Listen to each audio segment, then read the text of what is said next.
Hello, I'm Nova, and joining me today is my friend Nova to discuss what some historians consider to be the most significant event of the 20th century. Hey peeps, so we're talking World War I, but hey Nova, some subscribers might be like, I don't see it as that important. World War II is more exciting. But dear subscriber, if there hadn't been a World War I, we wouldn't have called World War II the Second. It would have been called World War I, or simply the World War. Dear subscriber, do not interfere in such matters. It's none of your business. Just kidding, dear subscriber. We love to hear your thoughts. Write your opinions in the comments down below. Imagine waking up one morning to the sound of your dad yelling at your neighbor over a parking spot in front of the building. Funny thing is, neither your dad nor your neighbor even owns cars. But things escalate, and the building is divided in two. One side for your dad's team and the other for your neighbors. Next thing you know, a civil war breaks out in the country over this issue. Over a parking spot? Yep, that's World War I. What are you talking about, Nova? That's crazy. That's what the subscribers might say. Yeah, but picture this, buddy. When this madness goes beyond the scale of the building and the street and becomes present on all continents of the globe, that's World War I in a nutshell, without exaggeration. It all started with a spark in the Balkans, then spread throughout Europe, dividing it into two sides, and shortly after it engulfed the entire planet. For the first time in history, a war involving combatants from every continent. World War I, or the Great War, a brutal conflict involving about 70 million soldiers, resulting in nearly 40 million casualties, including deaths, injuries, and missing persons, among both military and civilians. It caused massive destruction of infrastructure and the environment, all of this in 4 years and 3 months. Terrifying numbers that humanity had never witnessed before. Why? Why all this? Why all this madness, death, and destruction? What are the reasons behind it? The reasons are many, dear subscriber, but let me start with the direct cause, your father's parking spot argument. You wouldn't believe me if I told you that two people met for less than a minute once in their lives. But that very brief encounter changed the course of history forever. The first person is Gavrilo Princip, a young Bosnian of Serbian descent. He witnessed his homeland, Bosnia, transitioning from Ottoman rule to Austro-Hungarian control. He was, by the way, against both empires, believing that Bosnia's origin was Slavic. Is it Ottoman or Ottoman? Both are correct. It just depends on the accent. For those unfamiliar with the term, Slavic refers to one of the ethnic groups native to the Balkans region. Gavrilo Princip believed that all the squad in the Balkans, Serbs, Bosnians, Croats, and others, all these folks should be one nation, united under the banner of Yugoslavia. He was convinced that the Austrians were the enemy of this vision, an enemy that needed to be confronted with force.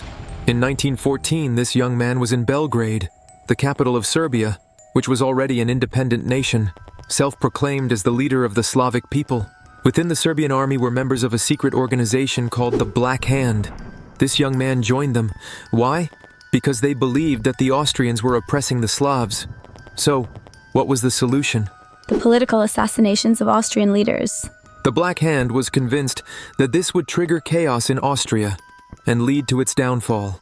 Like in the movie The Dark Knight Rises, remember when Bane tried to use chaos to overthrow Gotham City? Exactly. So the Black Hand chose their assassination target, and it was the Austrian Archduke Franz Ferdinand. And this Archduke is the second person in the encounter I mentioned earlier, the encounter that will change the course of history. My dear subscriber, the Archduke was not just a random important figure in Austria. Rather, he was the heir to the throne of the Austro-Hungarian Empire and the legitimate successor of the Habsburg family, the ruling family of this empire. Excuse me for interrupting, but it's worth mentioning that back then, Austria and Hungary were not in their current form. It was this huge empire that included the Czech Republic, Slovakia, Slovenia, Croatia, and also parts of Poland, Ukraine, Romania, and of course Bosnia and Herzegovina. It was a sprawling empire encompassing diverse ethnicities and nationalities, all under the rule of the Habsburg family, or House of Habsburg, much like House Targaryen in Game of Thrones, you know. Yeah, indeed. They're quite similar, believing themselves to be the only lords while the rest are mere slaves. They were convinced that only Austrians and Hungarians were fit to rule, and the rest were mere sheep. As for the Slavs, it's better for them to thank God that we even let them live in the first place, or else they'll separate and create an independent state behind our backs, leading to the beginning of the disintegration of the empire. Nope, not gonna let that slide. If I let you play on the chords of nationalism and glorify the Slavic race and so on, destabilizing my empire and stressing me out like Serbia, which is Austria's foremost enemy, no, I will never let that happen. But the Archduke was a completely different person. He was a young guy in his 50s, a romantic dreamer who disagreed with the family's policies.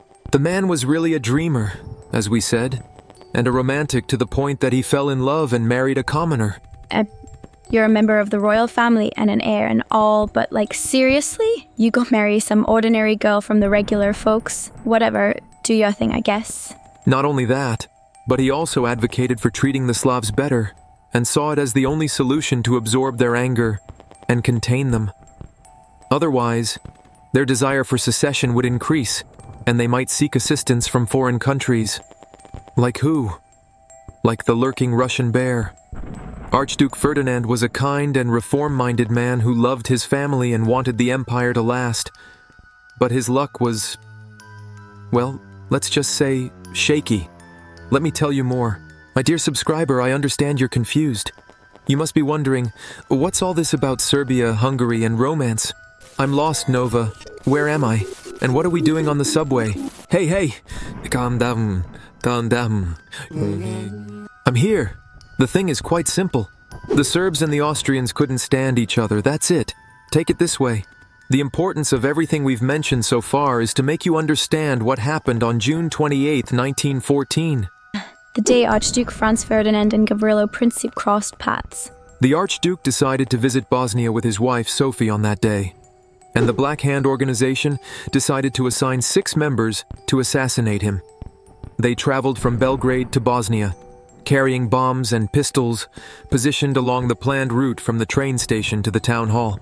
And because the poor man was kind, as we said, he decided to ride in an open-top cabriolet car slowly to greet the crowds in the streets. Come on now, Archduke, what is that? As the car passed by one of the Serbian terrorists, he threw a grenade. People started screaming. Picture the scene. Oh my God, a bomb! We're going to explode. The bomb hit the car, bounced off into the street, and exploded among the people. For real, dear subscriber, this is what happened. Several people were injured, but nothing happened to the Archduke. He arrived at the town hall in Sarajevo, and in a very calm manner, expressed his displeasure. Guys, this was supposed to be a friendly visit, so how does this happen on a friendly visit? My dear subscriber, he was riding with his wife in a convertible car on the street. Of course, he was going to be assassinated. I mean, what else did he expect? Anyway, the romantic and life-loving 50-something nice guy wanted to go and check on the injured in the hospital. And Gavrilo Princip, like any frustrated teenager because the assassination attempt failed, went to grab a bite from a street food cart. And in a coincidence that happens only once in history, the Archduke's car driver got lost and took a wrong turn, ending up on the street where the food cart was. Not only that, but also right in front of the boy eating. Faced with this coincidence, the boy threw the sandwich and said, "Isn't this the Archduke?" Then he pulled out his pistol and shot the Archduke and his wife, successfully carrying out the assassination. My dear subscriber, there is an important rule in political sciences that says, don't bite off more than you can chew, and the meal here is any disturbance in the Balkans, the stomach of the European body, which if it has even a slight diarrhea, the whole continent will be poisoned. Of course, Austria didn't stay silent and immediately declared it as a declaration of war. The Serbs want war. It was clear that Austria was eyeing Serbia and looking for any excuse to wage war.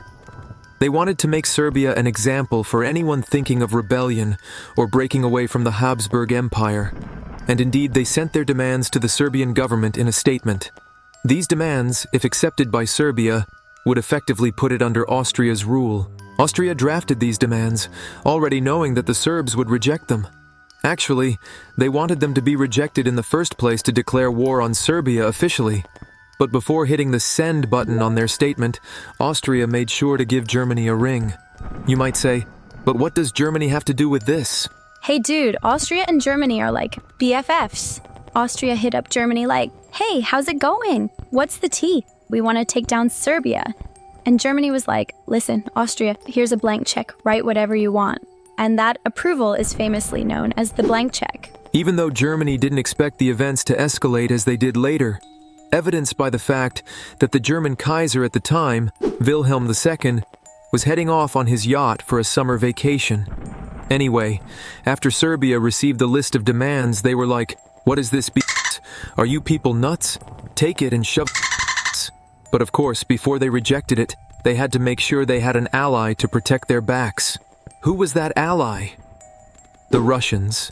Russia could not have abandoned Serbia because all the Russian politicians and military leaders, and at their head, the last Tsar of Russia, Nicholas II, were 100% sure that Austria wouldn't dare to pull this off unless they were backed by Germany. During this period, there were correspondences going on between Nikki, Willie, and Georgie. These three were cousins and grandsons of Queen Victoria. Guys, aren't you all one big family? Why are you fighting? The truth, our beautiful subscriber. We're talking about what's historically known as the July Crisis. So here's the deal. Austria declares war on Serbia. Russia mobilizes its troops to the border with Germany. Germany then declares war on Russia. And then Germany also declares war on France. France? What's its involvement? Just don't ask me and let me continue. Point is, they're in it too. Then England decides to break its neutrality and declares war on Germany.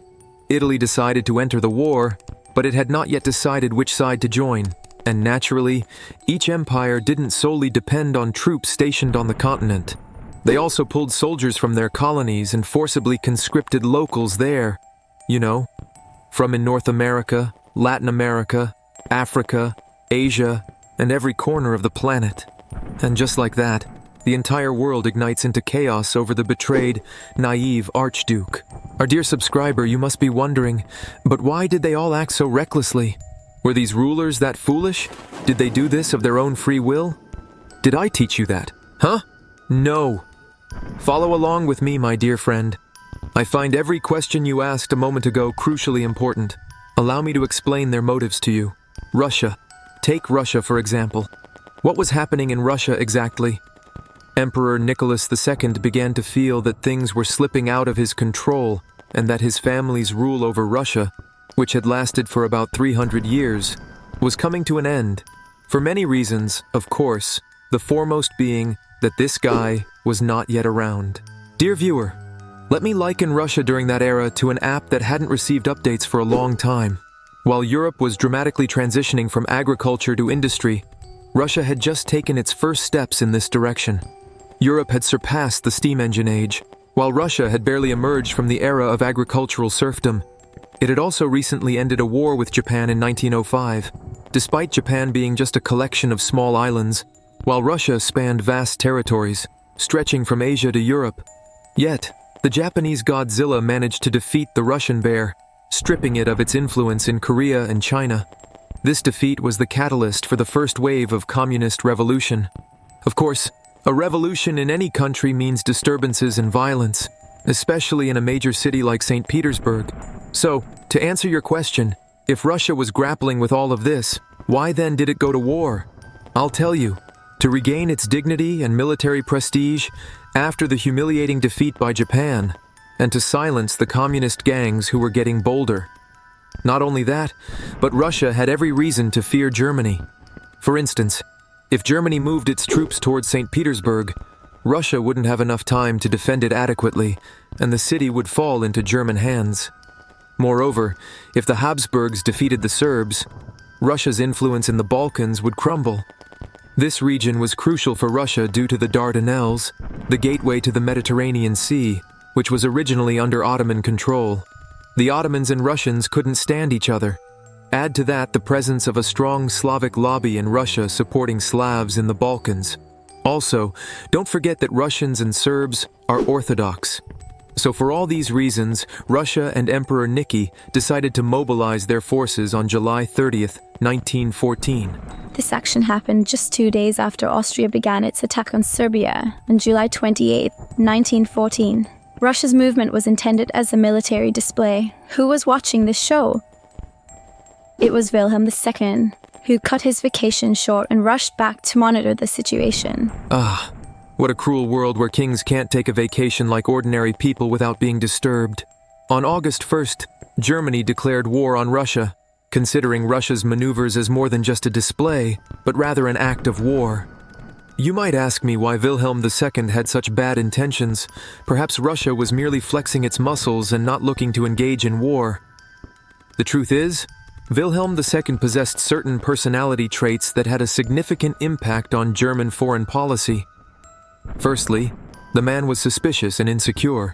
This reflected Germany's overall sentiment of feeling trapped in the middle of its enemies, Russia to the east, France to the west, and the British Navy dominating the seas in the north, with Austria as its only ally in the south. Secondly, Wilhelm II was delusionally ambitious. He believed that Germany was the nation of philosophy, medicine, science, music, and art, deserving to be a dominant global power. Moreover, Wilhelm II epitomized the military elite in Germany, who regarded war as an honor, a solution, and a benefit. They believed that war clarified who was a friend or foe and who was strong or weak, and only the fittest survive. My dear subscriber, these are almost the same traits as Hitler's. The only difference between them is the length of their mustaches. They even shared the same insatiable appetite for war and not being satisfied with just one front. You'll fight on both sides?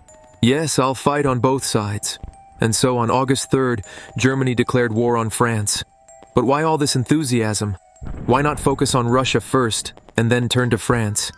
To be fair, and not to be too harsh on him, he was somewhat justified in this decision. France and Russia had military agreements, so Germany wanted to snack on French croissants before France could dine on Deutsche Bratwurst. Also, let's not forget that Germany and France had an old war in 1870 that ended with Germany's victory. Germany seized some territories from the French borders. So, the unfinished business and animosity were still there. The Germans therefore planned that if they wanted to continue this war, they had to defeat France quickly, to intimidate Russia and force it to negotiate. And thus, Germany would break the siege. To achieve this swift victory, it was agreed to implement an old plan pitched by the former German Chief of Staff, Schlieffen, which was later named after him. The Schlieffen Plan involved deceiving France and invading not through the fortified common border, but by surprising them through Belgium, making it easier to reach Paris. This would kill two birds with one stone, occupying neutral Belgium and rapidly defeating France. But the plan failed, as little Belgium with its weak army fought tooth and nail to defend its territory. France took advantage of this, supported by England, and headed towards the German border, leading Germany to dig trenches at the borders, with France doing the same on its side. And so, it continued until the end of the war. This is the trench warfare, where both sides are entrenched and exchange fire from above the fortifications. It lasted this way for years, making it a very dull war. Now as for George V, the King of the United Kingdom, the monarch of the Premier League, one of the strongest leagues in the world, he stood watching as Germany entered Belgium on August 4th. And on August 4th, the British government made the decision to declare war on Germany. My dear viewer, you might find this decision a bit strange. After all, Britain was in a good position. It had good relations with America, thriving trade, and it was seizing the wealth of its colonies. Everyone was drinking English tea. There was nothing forcing it into war. Despite centuries of enmity between Britain and France, that period was one of warmth and friendship between them.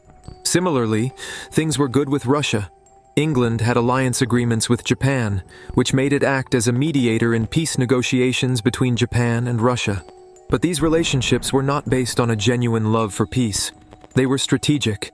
England didn't want a confrontation with France because of its colonies in Africa, and India was geographically close to Russia, so England tried to avoid trouble. Also, the English army wasn't that strong, with around 300,000 soldiers. True, Britain had a massive navy and Thomas Shelby and his Peaky Blinders gang, but its army was spread across its colonies, occupying nearly a quarter of the earth. It was the empire on which the sun never sets. To protect its interests, neutrality was no longer an option. It had to take a stand and support its allies. Otherwise, its neutrality would be seen as betrayal. Most likely, Russia and France wouldn't have been able to win the war on their own, and a German victory would have left England facing a clear enemy. England's relationship with Germany had been tense for some time, and Germany was challenging England, having engaged in a naval arms race. Germany wanted to build a fleet stronger than the English one. Of course, this was a difficult task, especially in such a short time, but the mere idea of it was considered a threat to England. How dare you think like that? Who are you, huh? You're just Germany. Since then, Germany had been a source of concern for Britain, so England made its decision and declared war on Germany. Here you might say, why do we call it a world war? It's a European war. My dear subscriber, I promised you a world war and I keep my promises. Japan had entered the building. Come on, Nova! Why? Sorry, Nova, I couldn't resist. I was just too excited. Okay, I won't blame you, because things are going to get more exciting. So Japan officially entered the war because it was Britain's ally. But practically Japan was eager to be handed Germany's colonies in the Pacific. Canada and Australia also participated in the war, as they were formerly under the rule of George V. The Ottoman Empire entered the war as well, out of spite for Russia. Whatever Russia did, the Ottomans would counteract, and vice versa. And Italy would enter the war too, and you won't believe what Italy did. Italy was an ally of Germany and Austria, but it remained sidelined at first. Meanwhile, it was negotiating with Britain and France about what it would gain if it switched sides to them. And indeed, it eventually joined them. Italy? Where's the loyalty? They must have gotten a better deal. The United States also entered the war in April 1917, a decisive entry that ended the war about a year later, influencing the determination of the victorious side and the role America would play thereafter, a role that continues to this day. My dear subscriber, if you contemplate everything that happened, you'll find that it all started from the Balkans. And ironically, the person who could have prevented all this madness is the same person whose death sparked the war. Archduke Franz Ferdinand, the gentle romantic man. But my dear subscriber, there are moments in history where if certain events hadn't occurred, something else would have caused them to happen. Everyone was at each other's throats, full of anger and hatred, and on the brink of explosion. So everything we've discussed about the reasons for the war can be summarized into 4 main points. The first reason is the network of alliances, the alliance web we have been discussing, influenced by the domino effect, where one event leads to another, and in turn, to another. The second reason is imperialism, the European occupation that impedes the building of civilizations in Africa, Asia, and the Americas, and forced the colonized people to fight alongside the colonizing nations. This reminds me of that popular saying, a gang of Serbs killed the Archduke of Austria in Bosnia, so Germany declared war on Russia and France, and England brought Indians to fight the Turks in Iraq. My dear subscriber, this is not a joke.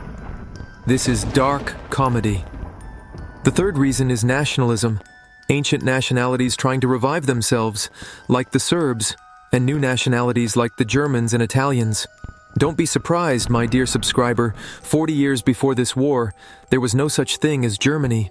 It was about 50 states, under the rule of a kingdom called Prussia, and in 1871, they united into a German national state. As for Italy, it was a collection of separate kingdoms on that boot-shaped peninsula, speaking different languages and barely understanding each other, like the Kingdom of Sicily, the Kingdom of Sardinia, and others. These nationalisms were not only searching for their identity in race, language, and religion, but also looking for adversaries, and this created a state of polarization, which inevitably leads to wars. The fourth and final reason, my dear subscriber, is militarism, the mindset of glorifying military power. European armies had been mobilizing for years before the war. For example, Germany and France had doubled their armaments in 40 years. The French army had about 700,000 soldiers, and the German army had 850,000 soldiers before the war. But in the early stages of the war, Germany and France alone mobilized 4 million individuals. Yes, 4 million conscripts, soldiers, and volunteers. As for the Russian army, before the war it numbered 1,350,000. And let me remind you of the naval arms race between Germany and England. Also, don't forget the emergence of new weapons the scene, such as the Zeppelin airship, which drops bombs from above, and the early introduction of airplanes and tanks into warfare. Naturally, when these armies amassed all this equipment, they were bound to use it at the first opportunity. We don't conduct all these researches and developments just to leave these inventions in storage. We want to test the weapons. And all this armament made each country presume that it would win the war easily and quickly, underestimating the capabilities of other countries. Of course, the war did not end in a short period. Despite the abundance of weapons, military tactics had not yet evolved. So there you have it, dear subscriber, the 4 summarized reasons for the World War I as historians see it, often referred to as long-term causes or underlying causes. But in my opinion, dear subscriber, there's an even deeper reason underlying all these root causes: fear. Fear can drive humans to commit the most heinous massacres and crimes. Serbia's fear of losing its identity, the Habsburgs' fear of losing their possessions, Tsarist Russia's fear of the communists, Germany's fear of encirclement, and England and France's fear of losing their colonies. Each of these countries entered the war believing it was defending itself. But ironically, the war didn't prevent any of these nightmares. Instead, it may have directly caused them to come true. The Bolshevik Revolution eventually triumphed in Russia. Germany was subjected to blockade, and Habsburg estates were lost. Even those who emerged victorious from the war exited it exhausted, and ultimately lost their colonies and empires. My dear subscriber, World War I shaped the world we live in today. The rise of America, the creation of the Soviet Union, and the subsequent Cold War crystallized very important ideas that exist in our time, such as nationalism, human rights, and international law. World War I also produced Hitler because, as they say, don't raise the devil if you can't dance with it. Drop a comment below if you've got some slick moves on the dance floor, and don't forget to check out a gripping World War II video. Peace out.